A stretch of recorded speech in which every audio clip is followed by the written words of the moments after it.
Hello guys, welcome to my YouTube channel Babita Singh Chemistry Classes. This lecture is for 10th class for subject of chemistry. Okay, this is our 7th lecture in which we will study the compounds, that is baking soda. Okay, in last lecture we have discussed about क्या पढ़ा था हमने इसके अंदर, washing soda पढ़ लिया था. अब हम क्या पढ़ेंगे यहाँ पर, बेकिंग सोडा पढ़ेंगे. ठीक है, बेकिंग सोडा क्या होता है या ब्लीचिंग पाउडर क्या होता है और जो प्लास्टर ऑफ पेरिस है, ये सारे फॉर्मूले हमें इसके अंदर पढ़ने हैं, क्योंकि डिफरेंट कंपाउंड्स के बारे में हम पढ़ रहे थे कि डेली लाइफ में जो यूज़ होते हैं डिफरेंट कंपाउंड्स, उनकी प्रिपरेशन क्या है, उनकी प्रॉपर्टीज़ क्या है और वो कहाँ कहाँ यूज़ किए जाते हैं. तो हम फिनिश कर चुके थे, हमारा कौन सा था, वॉशिंग सोडा जो था वो उसको हम फिनिश कर चुके थे. अब आते हैं किसके ऊपर, baking soda. Okay, baking soda. आपको ध्यान हो तो लास्ट लेक्चर में जब हम वॉशिंग सोडा पढ़ रहे थे तो उसमें मैंने बताया था कि बीच में सबसे पहले क्या बनता है, बेकिंग सोडा बन जाता है. ठीक है, सबसे पहले कौन बना था, बेकिंग सोडा बना था. फिर बेकिंग सोडा की रिएक्शन करवाई थी, फिर उसके से क्या बन गया था हमारे पास, वॉशिंग सोडा. लेकिन तो इसका मतलब हमें क्या है, बेकिंग सोडा की प्रिपरेशन तो हमें पता ही है. बेकिंग सोडा किससे बनाया जाएगा, सोलवे प्रोसेस से ही बनाया जाता है. मतलब ब्राइन लेना पड़ेगा in the presence of carbon dioxide. Okay, brine क्या था, 30% aqua solution of sodium chloride. ठीक है, तो वो क्या कहलाता है, ब्राइन. ब्राइन की रिएक्शन होगी अमोनिया के साथ, कार्बन डाइऑक्साइड के साथ, तब तुम्हारे पास क्या मिल जाता है, सोडियम हाइड्रोजन कार्बोनेट. ओके, चलो हम स्टार्ट करते हैं. टॉपिक कौन सा रहेगा हमारा, बेकिंग सोडा. तो इसका केमिकल नेम अगर कोई पूछे, इसका जो केमिकल नेम है वो कौन सा है, बेकिंग सोडा है. और इसको सिंपली किस नाम से जाना जाता है, जो कॉमन नेम रहेगा इसका, कॉमन नेम क्या होगा इसका, कि इसको हिंदी में किस नाम से जाना जाता है, मीठा सोडा. ठीक है, किस नाम से जाना जाता है, इसको मीठा सोडा के नाम से जाना जाता है. Okay, baking soda. और इसका केमिकल नेम क्या होगा, इसका जो केमिकल फॉर्मूला बनेगा, केमिकल फॉर्मूला, इसका जो केमिकल फॉर्मूला है वो क्या है हमारे पास, सोडियम हाइड्रोजन कार्बोनेट. क्या होगा, sodium hydrogen carbonate, NaHCO3. Sodium hydrogen carbonate is the chemical formula for baking soda. ठीक है, लेकिन केमिकल नेम अगर मीठा सोडा है ये, इसका कॉमन नेम तो क्या हो जाएगा, इसको हिंदी में क्या बोलते हैं, मीठा सोडा बोलते हैं. ओके, लेकिन इसका जो केमिकल नेम होगा वो क्या होगा, केमिकल नेम कैसे बताओगे कि कौन कौन से एटम्स है इसके अंदर, सोडियम और हाइड्रोजन कार्बोनेट है उसके द्वारा. तो क्या बन जाएगा ये, सोडियम, इसका फॉर्मूला क्या होगा, sodium hydrogen carbonate. Sodium hydrogen carbonate. Clear, मतलब इसको क्या बोला जाता है, सोडियम हाइड्रोजन कार्बोनेट या फिर सोडियम बाइकार्बोनेट ऑल्सो. ओके, क्या क्या बोलेंगे, सोडियम बाइकार्बोनेट भी बोला जा सकता है ये, या फिर सोडियम हाइड्रोजन कार्बोनेट भी बोल सकते हैं. सोडियम हाइड्रोजन कार्बोनेट तो हमें दिख ही रहा है. ओके, सोडियम हाइड्रोजन कार्बोनेट और दूसरा क्या हो जाएगा, सोडियम बाइकार्बोनेट भी बोल सकते हो आप इसको. ठीक है, सोडियम बाइकार्बोनेट. फॉर्मूला क्या रहेगा, NaHCO3. और इसको प्रिपेयर कैसे किया जाएगा, सोलवे प्रोसेस के द्वारा. ओके, तो हम इसको पढ़ते हैं, प्रिपरेशन पढ़ेंगे. इसकी जो प्रिपरेशन है इसको कहाँ से प्रिपेयर किया जाता है, ब्राइन से प्रिपेयर किया जाता है. मैंने लास्ट लेक्चर में भी लिखवाया हुआ आपको, यहाँ से लिख सकते हो आप, कोई दिक्कत नहीं है. ठीक है, तो NaCl प्लस वाटर, ये तो क्या बन गया, ब्राइन. 30% एक्वा सॉल्यूशन लेना है आपको, तो ये क्या बन गया, ब्राइन हो गया. इसके अंदर क्या ऐड करेंगे, कार्बन डाइऑक्साइड, और क्या ऐड करेंगे, वाटर ऐड करेंगे. ठीक है, तो तुम्हारे पास क्या बन जाएगा, सोडियम हाइड्रोजन कार्बोनेट. बाकी जो साइड प्रोडक्ट है वो बाहर निकल जाएंगे. हमारे पास मेन प्रोडक्ट कौन सा है, baking soda. Okay, sodium hydrogen carbonate. तो जो बेकिंग सोडा है उसकी अलग अलग प्रॉपर्टीज़ होती हैं, उसकी जो प्रॉपर्टीज़ हैं वो भी डिफरेंट है, प्रिपरेशन भी है. ये हमने प्रिपरेशन पढ़ ली है इसकी, वो क्या है, सोलवे प्रोसेस के द्वारा आप इसको क्या करते हो, प्रिपेयर करते हो. ठीक है, अब इसकी प्रॉपर्टीज़ के बारे में अगर हम पढ़ें कि जो प्रॉपर्टीज़ हैं इसकी, सोडियम हाइड्रोजन कार्बोनेट की, वो कौन कौन सी प्रॉपर्टी हैं. सबसे पहले तो ये किस फॉर्म में एग्जिस्ट करता है, सॉलिड फॉर्म के अंदर. It is found in solid form. ठीक है, सॉलिड फॉर्म में प्रेजेंट होता है ये, और ये पानी के अंदर बहुत ही कम सोल्यूबल होता है. तो सेकंड पॉइंट इसका क्या आ जाएगा, इट इज स्पेरिंगली सोल्यूबल. ठीक है, sparingly soluble in water, sparingly soluble in water. Okay, इसको क्या करेंगे, ये क्या है, found in the solid form के अंदर एग्जिस्ट करता है, क्रिस्टल की फॉर्म में प्रेजेंट होता है ये. और दूसरा क्या है कि स्पेरिंगली सोल्यूबल इन वाटर, पानी के अंदर अच्छे से नहीं घुलता है. ये कैसा घुलता है, हल्का ही घुलता है, कम घुलता है. Okay, okay. जिसकी थर्ड प्रॉपर्टी है, ये थर्ड प्रॉपर्टी में क्या कह रहा है कि जो सोडियम हाइड्रोजन कार्बोनेट है, जब हम इसको हीट करते हैं तो हमारे पास सोडियम कार्बोनेट, वाटर और कार्बन डाइऑक्साइड गैस रिलीज होती है। ओके, तो उसका यूज़ है बेटा उस रिएक्शन का कि जैसे एक रिएक्शन देखेंगे आप, सोडियम हाइड्रोजन कार्बोनेट है, इसको सिंपल हीट किया जाएगा थोड़े से टेम्परेचर के ऊपर। जैसे हम सोडियम हाइड्रोजन कार्बोनेट को हीट करते हैं वैसे हमारे पास क्या मिल जाएगा, हमें सोडियम कार्बोनेट मिल जाता है Na2CO3, ओके, और कार्बन डाइऑक्साइड। ठीक है, इसको आप बैलेंस कर लेंगे, वाटर मॉलिक्यूल जो है वो भी निकल जाएगा बाहर। ओके, तो यहाँ पर क्या मिल गया हमारे पास, सोडियम कार्बोनेट Na2CO3। जो सोडियम कार्बोनेट है ये कैसा होता है, ये भी क्या है, बेस है, तो इसका टेस्ट कैसा होगा, इसका बीटर होगा। ओके, यहाँ पर कार्बन डाइऑक्साइड भी रिलीज हो रही है। तो ये जो कार्बन डाइऑक्साइड है ये यूजफुल है एयर्ड क्या बनाने के लिए, डफ बनाने के लिए। आटा जो होता है ना गुथा हुआ, उसको हम क्या बोलते हैं, डफ बोलते हैं, DOUGH। ठीक है, गुथा हुआ आटा उसको क्या बोला जाता है, डफ बोला जाता है। ये जो कार्बन डाइऑक्साइड है ये क्या काम कर सकती है, इस गुथे हुए आटे को, जो गीला आटा होता है उसके अंदर जो होल्स प्रेजेंट होते हैं उसके अंदर चली जाती है कार्बन डाइऑक्साइड, जिसकी वजह से जो डफ है वो क्या हो जाता है, फूल जाता है। ठीक है, फ्लपी हो जाता है, ये बोल सकते हो। तो इसलिए sodium hydrogen carbonate, baking soda का यूज़ किया जाता है कहाँ पर, क्या बनाने के लिए, पेस्ट्री बनाने के लिए, केक बनाने के लिए, ब्रेड्स बनाने के लिए।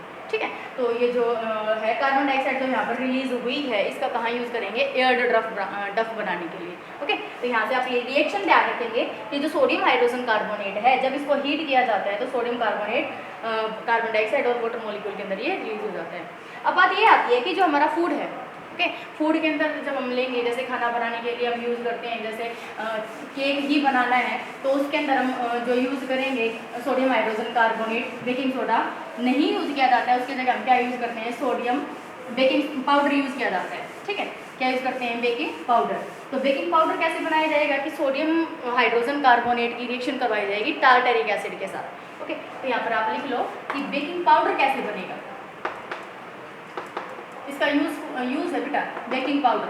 ठीक है, और इसका कारण भी है कि हम बेकिंग सोडा को डायरेक्ट यूज़ नहीं कर सकते केक बनाने में, पेस्ट्री बनाने में या डफ बनाने के लिए। क्यों नहीं यूज़ कर सकते, क्योंकि जो बेकिंग सोडा है इसमें जो जब इसको हीट किया जाएगा, क्योंकि जब हम केक वगैरह बनाएंगे तो हीटिंग तो करनी पड़ती है।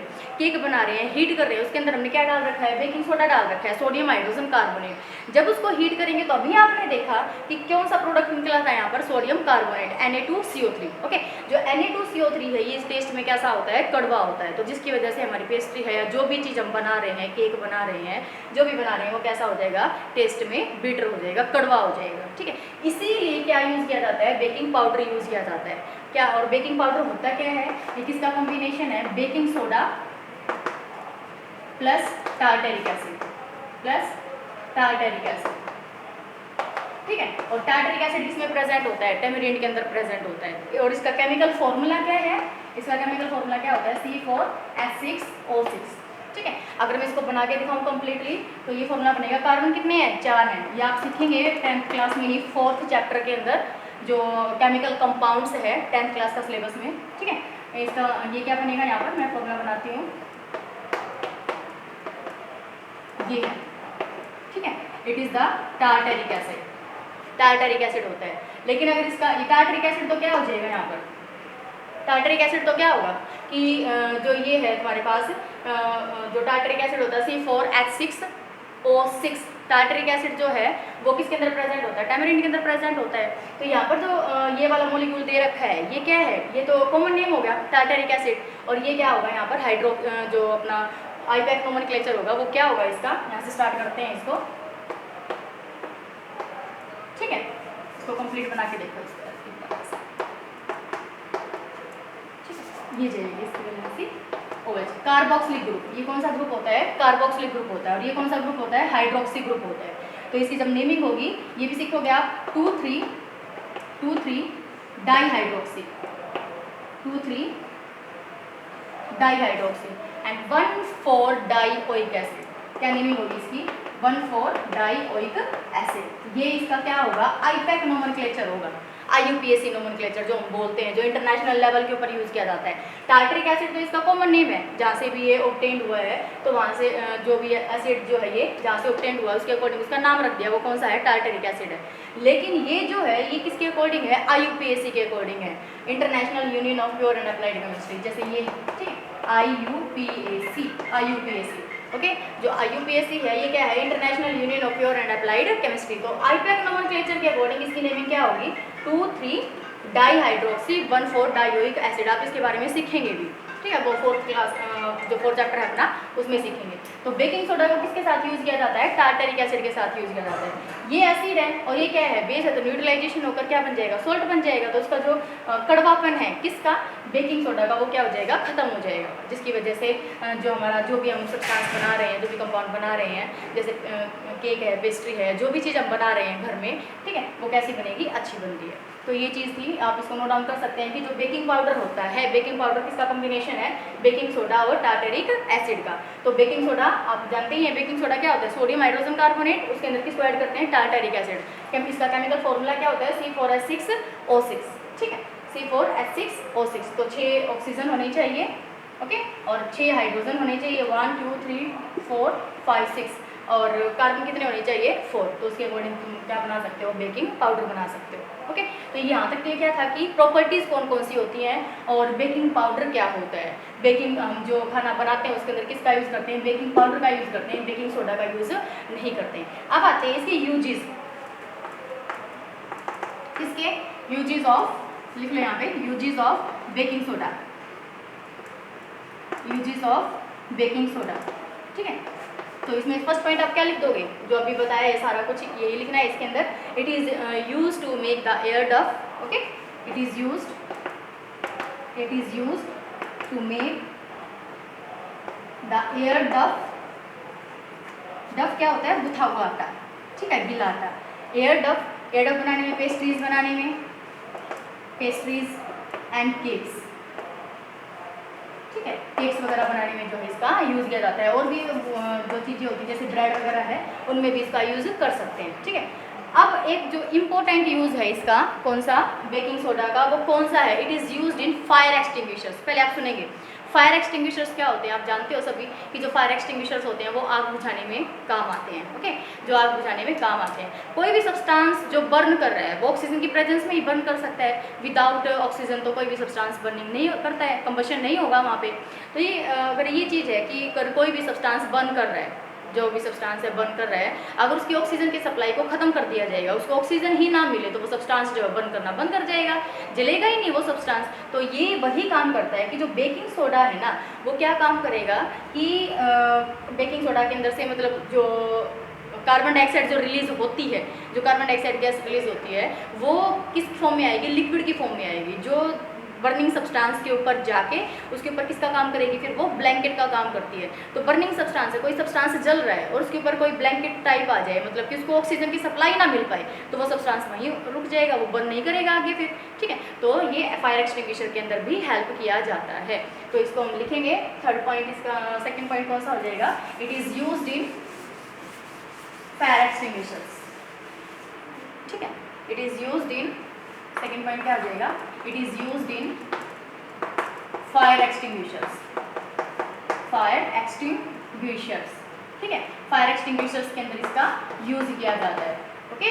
फायर एक्सटिंग्विशर्स के अंदर इसको हम यूज करते हैं। होता है क्या, सिंपली अपने सिलेबस में है नहीं, लेकिन फिर भी आपको नॉलेज होनी चाहिए कि जो फायर एक्सटिंग्विशर्स होते हैं उसके अंदर दो कंपार्टमेंट होते हैं, दो कंपार्टमेंट होते हैं, दो पार्ट होते हैं। एक साइड क्या होता है, सोडियम हाइड्रोजन कार्बोनेट, और एक साइड क्या होता है, सल्फ्यूरिक एसिड होता है। क्या होता है, सल्फ्यूरिक एसिड। तो ये कहता है कि जब सोडियम हाइड्रोजन कार्बन, जब उसको हम प्रेस करते हैं, उस नोजल को जब प्रेस किया जाता है, तो दोनों आपस में मिक्स कर जाते हैं, और मिक्स करने के बाद कार्बन डाइऑक्साइड गैस जो है वो बाहर आती है in the form of liquid, stream जैसे होती है ना, ठीक है, मतलब कि लहर जो होती है किसकी, लिक्विड की, लिक्विड मतलब लिक्विड फॉर्म में कार्बन डाइऑक्साइड जो है वो बाहर आएगी, और जब भी वो बर्निंग सब्सटेंस के ऊपर जाएगी तो उसके लिए किसका काम करेगी, वो ब्लैंकेट का। It cut off the supply between oxygen and the burning substance, okay. Fire extinguisher का मेन यूज क्या हुआ कि ये सप्लाई को कट कर देता है, किसकी सप्लाई, ऑक्सीजन की सप्लाई, किसके बीच में, जो बर्निंग सब्सटेंस है, ओके। तो उसकी सप्लाई को कट कर देगा, तो जिसकी वजह से क्या होगा कि बर्निंग सब्सटेंस है उसको ऑक्सीजन तो मिल नहीं पा रही है, तो वो जलेगा कैसे आगे, तो वो वहीं की वहीं रुक जाता है, ओके। तो इसलिए इसका यूज किया जाता है, use in the fire extinguishers, okay. Third कौन सा हो जाएगा, it is use in making the baking powder, baking powder में यूज किया जा सकता है इसका। थर्ड यूज कौन सा होगा, use in making baking powder, baking powder. और मैं आपको बता चुकी हूँ कि जो बेकिंग पाउडर है वो बनता कैसे है, ठीक है। बेकिंग पाउडर कैसे बनता है, जब हम बेकिंग सोडा के अंदर क्या ऐड कर देते हैं, टार्टरिक एसिड ऐड कर देते हैं, C4H6O6, तो हमारे पास क्या बन जाता है, बेकिंग पाउडर बन जाता है। ओके, तो यहाँ पर हमारा क्या था, ये किसके बारे में पढ़ा हमने, बेकिंग सोडा के बारे में पढ़ा। नेक्स्ट चलते हैं, हमारे पास कौन सा कंपाउंड है, ब्लीचिंग पाउडर। क्या है, ब्लीचिंग पाउडर। ओके, ये भी इंपॉर्टेंट कंपाउंड है। ब्लीचिंग पाउडर ऐसा सब्सटेंस होता है जो कलर्ड कंपाउंड को कलरलेस कर देता है। ओके, कलरलेस करने के काम आता है। कलर, कोई भी कलर्ड कंपाउंड है उसको किसमें कन्वर्ट कर देता है, ये कलरलेस कंपाउंड के अंदर कन्वर्ट कर देता है। ठीक है, चाहे वो कॉटन है या लाइन इंडस्ट्री में यूज किया जाता है। यहाँ पर जो मेन इफेक्ट होता है वो क्लोरीन का होता है। तो हम लिखेंगे नेक्स्ट कंपाउंड हमारे पास कौन सा है, bleaching powder. Bleaching powder, okay, bleaching powder बोलते हैं। इसका केमिकल नेम क्या होगा, पहले तो केमिकल फॉर्मूला देखो। इसका केमिकल फॉर्मूला क्या होगा, calcium oxychloride, CaOCl2, calcium oxychloride. Okay, तो केमिकल नेम क्या होगा इसका, केमिकल नेम जो मैं बोल रही थी वही होगा केमिकल नेम, तो calcium oxychloride, calcium oxychloride. Calcium Ca, oxy किसके लिए आ गया, ऑक्सीजन के लिए, और क्लोराइड तो यहाँ पे दिख ही रहा है आपको। ठीक है, तो क्लोरीन के लिए क्या आ गया, यहाँ पर क्लोराइड आ गया। तो calcium oxychloride is the chemical name for CaOCl2। Formula अगर कोई पूछ ले कि ब्लीचिंग पाउडर होता है, क्या है, ब्लीचिंग पाउडर क्या होता है, जो कलर्ड कंपाउंड को कलरलेस कर देता है। कोई भी कलर्ड कंपाउंड होगा उसको किस में कन्वर्ट कर देगा, वो कलरलेस कर देता है। इसीलिए इसका यूज़ किया जाता है अलग अलग। ठीक है, क्लोरोफॉर्म बनाने में भी हम इसका यूज़ कर सकते हैं। नेक्स्ट आता है फिर केमिकल फॉर्मूला क्या होगा, CaOCl2, केमिकल नेम क्या होगा, कैल्शियम ऑक्सीक्लोराइड। अब देखते हैं इसकी प्रिपरेशन इसको कैसे प्रिपेयर करेंगे। प्रिपरेशन कैसे प्रिपेयर करेंगे, हम लेंगे calcium hydroxide, slack line. Okay, क्या होगा, स्लैक लाइन। कैल्शियम हाइड्रोक्साइड यही होगा, लेकिन इसको कॉमनली किस नाम से जाना जाता है, स्लैक लाइन के नाम से। ये क्या है, स्लैक लाइन। ओके, जब इसके अंदर हम क्लोरीन ऐड कर देते हैं, क्या ऐड करेंगे, क्लोरीन, तो हमारे पास क्या बन जाएगा, CaOCl2 प्लस में H2O। ओके, इसकी बैलेंसिंग हो जाएगी, पूरी बैलेंसिंग हो जाएगी। तो आप देखेंगे जो स्लैक लाइन है उसके अंदर हमने किसको ऐड करवा दिया, क्लोरीन को ऐड करवा दिया। तो क्लोरीन जब इसके अंदर ऐड होगा तो क्या बन जाएगा, वो calcium oxychloride, that is bleaching powder. That is bleaching powder. Okay, bleaching powder होता है ये, और क्या हो जाएगा, वाटर जो है वो रिलीज हो जाता है। अब आती है इसकी प्रॉपर्टीज।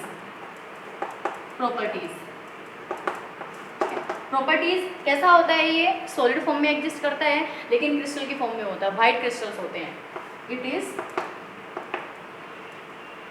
White crystals. ठीक है, व्हाइट क्रिस्टल्स की फॉर्म में होता है। और ये जो प्रॉपर्टीज में और क्या पढ़ोगे, इसकी फर्स्ट प्रॉपर्टी कौन सी होगी, ये व्हाइट क्रिस्टल्स होते हैं। और दूसरा, जब इसको तुम किसके साथ रिएक्शन करवाते हो, इसमें मेन जो है, जब इसको हीट करेंगे तो क्या हो जाएगा, क्लोरीन गैस जो होती है वो अलग हो जाती है। मेन जो इसका ब्लीचिंग का जो एक्शन है, किसका, ब्लीचिंग पाउडर का, वो किसकी वजह से आता है, क्लोरीन की वजह से ही आता है। अच्छा, दूसरा क्या है, दूसरा प्रॉपर्टी आप इसके अंदर क्या लिख सकते हो कि जो कैल्शियम ऑक्सीक्लोराइड है, जब इसको हम किसके साथ ऐड करते हैं, सल्फ्यूरिक एसिड के साथ। सल्फ्यूरिक एसिड कौन सा, H2SO4, तो तुम्हारे पास क्या बन जाता है, कैल्शियम सल्फेट। ठीक है, और जो है क्लोरीन गैस फिर से रिलीज हो जाती है, और जो वाटर मॉलिक्यूल है वो बाहर निकल जाएगा। ठीक है, वाटर मॉलिक्यूल जो है वो बाहर निकल जाएगा। तो बैलेंसिंग कर लेंगे आप, कैल्शियम सल्फेट और कौन बन गया यहाँ पर, क्लोरीन। तो ये जो क्लोरीन है ना, ये मेन है क्या करने के लिए, किसी भी सब्सटेंस को ब्लीच करने के लिए, कलर्ड कंपाउंड को कलरलेस करने के लिए। ओके, तो ये इसकी प्रॉपर्टीज थी। और अब देखते हैं इसके यूजेस कि जो ब्लीचिंग पाउडर है उसको हम कहाँ यूज करते हैं, जो कौन सा, कैल्शियम ऑक्सीक्लोराइड, इसको कहाँ यूज़ किया जाता है। तो जो ब्लीचिंग पाउडर है इसको हम यूज़ करते हैं लाइनन इंडस्ट्री के अंदर। ठीक है, कॉटन इंडस्ट्री के अंदर, क्योंकि कॉटन का जो कपड़ा होता है वो कलर्ड कंपाउंड जो होता है, कलर्ड कपड़ा जो होता है उसको किस में कन्वर्ट कर देता है, वो कलरलेस के अंदर कन्वर्ट कर देगा, कौन, क्लोरीन कर देती है। It is used in making the chloroform also. ठीक है, ये याद कर लोगे आप, used in manufacturing of chloroform. ठीक है, क्लोरोफॉर्म, और क्लोरोफॉर्म क्या होती है, CHCl3। क्लोरोफॉर्म क्या होती है, CHCl3। कहाँ यूज़ करते हैं इसका, ये एक एनेस्थेटिक एजेंट है। ठीक है, लेकिन ये पहले यूज़ किया जाता है, पहले यूज़ करते थे हम इसको, लेकिन अब इसको रिप्लेस कर दिया गया है ईथर के द्वारा। मतलब कि एनेस्थीसिया देने के लिए, एनेस्थेटिक एजेंट है, तो एनेस्थीसिया देने के लिए, एनेस्थीसिया क्या होता है बेटा, बेहोश करना। ओके। बेहोशी के लिए, बेहोश के लिए पहले हम किसको यूज़ करते थे, क्लोरोफॉर्म को यूज़ करते थे, लेकिन इसके अंदर टॉक्सिसिटी पाई गई है, ऑक्सीजन के साथ कंबाइन करके जहरीली गैस बनाता है फॉस्जीन। ओके, फॉस्जीन गैस बनाने की वजह से तो इसमें इसको रिप्लेस कर दिया गया है किसके द्वारा, ईथर के द्वारा। तो ईथर को हम यूज़ करते हैं as an anaesthetic agent. Okay, तो ये था इसका यूज़ कि भी कहाँ यूज़ कर सकते हैं। मैं तो क्लोरोफॉर्म बनाने में, ब्लीच करने के लिए, कपड़ों को ब्लीच करने के लिए, स्टेरिलाइजेशन ऑफ वाटर के अंदर भी यूज़ कर सकते हैं, क्योंकि क्लोरीन रिलीज हो रही है यहाँ पे। ओके, तो क्लोरीन ही जो है वो किसका काम करती है, डिसइंफेक्टेंट का काम करती है। That clear. तो ये किसके बारे में पढ़ा हमने, सारा का सारा ब्लीचिंग पाउडर के बारे में। केमिकल फॉर्मूला क्या रहेगा इसका, कैल्शियम ऑक्सी क्लोराइड। ओके, अब चलते हैं हम किसके ऊपर, लास्ट बचता ही है हमारे पास कंपाउंड जो है प्लास्टर ऑफ पेरिस। आपने सुना भी होगा पीओपी, शॉर्ट फॉर्म में बोलते हैं इसको, पीओपी बोला जाता है। प्लास्टर ऑफ पेरिस क्या बोला जाता है, पीओपी। इसका यूज करते हैं पीओपी का कहाँ पर, जो फ्रैक्चर्ड बोन होती है उसको सेट करने के लिए। ओके, हॉस्पिटल्स में, मेडिकल्स में यूज़ किया जाता है पीओपी का, कहाँ, क्या करने के लिए कि जो फ्रैक्चर्ड बोन होती है उसको सेट करने के लिए, या फिर पीओपी जो होती है घरों में भी यूज़ करते हैं, पीओपी की जो करवाई जाती है। ओके, तो ये जो सबसे पहले है ये कहाँ पर बनी थी, पीओपी जो है वो पेरिस के अंदर, और किससे बनाई गई थी, जिप्सम से। तो नेक्स्ट कंपाउंड हमारा कौन सा है, plaster of Paris. Plaster of Paris, इसको किस नाम से जानेंगे, पीओपी, इस नाम से जाना जाता है। ओके, केमिकल फॉर्मूला इसका देखेंगे आप, केमिकल फॉर्मूला क्या होगा, केमिकल फॉर्मूला, केमिकल फॉर्मूला क्या होता है इसका, कैल्शियम सल्फेट हेमीहाइड्रेट। ठीक है, क्या बोलेंगे इसको, कैल्शियम सल्फेट हेमी। हेमी किसके लिए बोला गया है, हाफ वाटर के लिए। मैं इसको लिख देती हूँ, केमिकल नेम में आ जाएगा ये कैल्शियम सल्फेट हेमी हाइड्रेट। ठीक है, calcium sulphate hemihydrate. Hydrate word किसके लिए आया है, वाटर के लिए। हेमी किसके लिए आया है, हाफ के लिए। ठीक है, जैसे हेमिस्फीयर होता है, कंप्लीट स्फीयर तो स्फीयर बोलेंगे उसको, हेमिस्फीयर किसको बोलेंगे जब उसको कंप्लीट हाफ कर दिया जाता है। ओके, तो हाफ किसके लिए, हाफ के लिए क्या आ जाएगा यहाँ पर, हेमी आ जाएगा, और ये क्या है, कैल्शियम सल्फेट हेमी हाइड्रेट। तो इसकी प्रिपरेशन पढ़ेंगे सबसे पहले हम, प्रिपरेशन, इसको कैसे प्रिपेयर किया जाता है, प्रिपरेशन कहाँ से प्रिपेयर किया जाता है इसको, जिप्सम से। It is prepared from gypsum, gypsum. ठीक है, और जिप्सम को हीट करेंगे बाय हीटिंग, लेकिन specific temperature at 100 degree Celsius. यहाँ पर टेम्परेचर का बहुत ध्यान रखना है बेटा, मैं आपको बताऊंगी कैसे कि टेम्परेचर 100 ही क्यों होना चाहिए, इससे ज़्यादा हो जाएगा तो क्या होगा वो मैं आपको बताऊंगी। लेकिन आपको पहले ये ध्यान रखना है कि इसको कैसे प्रिपेयर किया जाएगा, जिप्सम से प्रिपेयर किया जाता है, और टेम्परेचर कितना होना चाहिए, इसको हीट करेंगे जिप्सम को, तो कितने टेम्परेचर पे, 100 डिग्री सेल्सियस पे, तो तुम्हारे पास क्या प्रिपेयर हो जाएगा, पीओपी। ओके, इसकी रिएक्शन देख लेते हैं कि जो कैल्शियम, पहले तो जिप्सम क्या होता है, जिप्सम का फॉर्मूला लिखेंगे कैल्शियम सल्फेट डाईहाइड्रेट। ये क्या होता है हमारे पास, जिप्सम होता है। क्या है ये, जिप्सम। ठीक है, जिप्सम बोलते हैं इसको। केमिकल नेम क्या होगा, कैल्शियम सल्फेट डाईहाइड्रेट। दो लगा हुआ है तो क्या आ जाएगा, डाई आ जाएगा, हाइड्रेट वाटर लगा हुआ है। तो जब इसको हम हीट करेंगे, हीट करना है आपको इसको कितने पे, 100 डिग्री सेल्सियस पे। कितने पे, 100 डिग्री सेल्सियस पे जब इसको हीट करेंगे, then you will get CSO4 dot half H2O। ठीक है, क्या मिल जाएगा तुम्हारे पास, पीओपी मिल जाएगा, और जो डेड वाटर मॉलिक्यूल है वो क्या होगा, बाहर निकल जाएगा। हो गया, तो यही जो फॉर्म है ना, यही क्या है तुम्हारे पास, पीओपी। यही क्या है, पीओपी है, ये पीओपी है। अगर यहाँ से हाफ वाटर मॉलिक्यूल अगर इसके अंदर लगा हुआ है, अगर ये निकल जाएगा तो ये कुछ और ही बन जाएगा। चलो मैं बता देती हूँ आपको कि टेम्परेचर का इसके अंदर बहुत ज़्यादा ध्यान रखना है। इसको हीट करना है 100 डिग्री सेल्सियस के ऊपर ही। अगर ये 100 डिग्री सेल्सियस से ऊपर गया टेम्परेचर, अगर आपने 100 डिग्री सेल्सियस से ऊपर कर दिया, तो यहाँ पर जो ये हाफ वाटर मॉलिक्यूल है ये भी निकल जाएगा बाहर। तो सिर्फ क्या रह जाएगा आपके पास, CSO4। क्या रह जाएगा, CSO4। यहाँ पे आप नोट डाल के लिख भी सकते हो, इंपॉर्टेंट पॉइंट है ये कि अगर हमने, मैं लिखवा देती हूँ आपको कि if temperature is above 100 degree Celsius, then POP converts into anhydrous form. और वो एनहाइड्रस फॉर्म कौन सी होगी, CSO4। ठीक है, क्योंकि वाटर मॉलिक्यूल तो है ही नहीं इसके साथ। जब वाटर मॉलिक्यूल लगा हुआ होता है इसको क्या बोलते हैं, हाइड्रस। और जब इसके साथ वाटर मॉलिक्यूल नहीं है तो उसको क्या बोलेंगे, एनहाइड्रस फॉर्म बोली जाती है। ओके, तो जब इसको टेम्परेचर को हम बढ़ा देते हैं 100 डिग्री सेल्सियस से ऊपर कर देंगे तो पीओपी जो है वो कन्वर्ट हो जाएगा एनहाइड्रस फॉर्म के अंदर, मतलब विदाउट वाटर। एनहाइड्रस का मतलब क्या होता है, विदाउट वाटर, पानी तो है ही नहीं है इसके साथ, आधा वाटर मॉलिक्यूल लगा हुआ था वो भी नहीं है। ओके, तो कैल्शियम सल्फेट एनहाइड्रस फॉर्म हो जाती है। तो ये जो एनहाइड्रस फॉर्म है इसका भी नाम होता है, इसको हम क्या बोलते हैं, दिस एनहाइड्रस फॉर्म, मतलब कैल्शियम सल्फेट की जो एनहाइड्रस फॉर्म होती है इसको हम क्या बोलते हैं, डेड बर्न्ट प्लास्टर। ठीक है, डेड बर्न्ट प्लास्टर, इसका कोई यूज नहीं है, पानी इसके अंदर से बाहर निकाल दिया गया है, ये कैसा हो चुका है वो, मतलब इस एज ए लिविंग इसको बोल सकते हो कि मर चुका है। ठीक है, अब इसका कहीं यूज़ नहीं कर सकते हम प्लास्टर का, इसको क्या बोलेंगे, डेड बर्न्ट प्लास्टर। कब बनता है ये, जब आप टेम्परेचर कितना ले लेते हो, 100 डिग्री सेल्सियस से अबव ले लेते हो। ओके, तो क्या बन जाएगा तुम्हारे पास, डेड बर्न्ट प्लास्टर, इसको आप ध्यान रखेंगे। अदरवाइज जो कैल्शियम सल्फेट हेमीहाइड्रेट है वो किससे बनेगा, जिप्सम से बनेगा। जिप्सम मतलब कैल्शियम सल्फेट डाइहाइड्रेट। ये क्या होता है, जिप्सम होता है, हीट करेंगे 100 डिग्री सेल्सियस पे, you will gate POP. Okay, तो इसका नाम पेरिस क्यों पड़ा, प्लास्टर ऑफ पेरिस, पेरिस लिखा हुआ ना, तो पेरिस एक जगह का नाम है। तो सबसे पहले जो जिप्सम है वो कहाँ पे पाई गई थी, पेरिस के अंदर, और वहीं पर इसको मैन्युफैक्चर किया गया था, इसीलिए इसका नाम क्या पड़ा, प्लास्टर ऑफ पेरिस। अब पढ़ लेते हैं इसके यूज़, आप जानते भी हो इसके यूजेस क्या होंगे, कि कहाँ यूज़ किया जाता है, setting of the broken bone. Okay, जो बोन टूट चुकी है उसको जोड़ने के लिए, सेट करने के लिए हम इसका यूज़ करते हैं, इसका मेडिसिनल यूज़ है ये।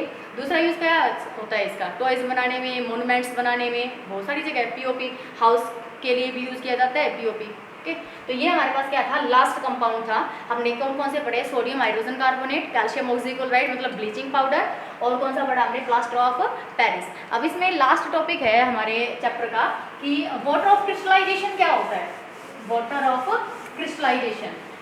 वाटर ऑफ क्रिस्टलाइजेशन क्या होता है कि पानी का लगा हुआ होना, जैसे ये वाटर ऑफ क्रिस्टलाइजेशन है, कैल्शियम सल्फेट है, इसके साथ क्या लगा हुआ है, वाटर मॉलिक्यूल लगा हुआ है, हाफ वाटर मॉलिक्यूल। तो ये क्या है, इसको हम क्या बोलेंगे, वाटर ऑफ क्रिस्टलाइजेशन, मतलब कि वो वाटर मॉलिक्यूल जो केमिकल फॉर्मूले के साथ ही लगे होते हैं, जब उसकी स्ट्रक्चर स्टडी करते हैं कैल्शियम सल्फेट के, मतलब इसकी स्ट्रक्चर को जब स्टडी किया जाएगा तो इसके अंदर जो वाटर मॉलिक्यूल है वो इसके अंदर ही आता है। ओके, तो वाटर ऑफ क्रिस्टलाइजेशन जो लिखेंगे आप, वाटर ऑफ क्रिस्टलाइजेशन। तो वाटर इसके नाम से डिफाइन है कि वाटर तो होगा ही होगा। तो वाटर ऑफ क्रिस्टलाइजेशन क्या होगा, द वाटर मॉलिक्यूल्स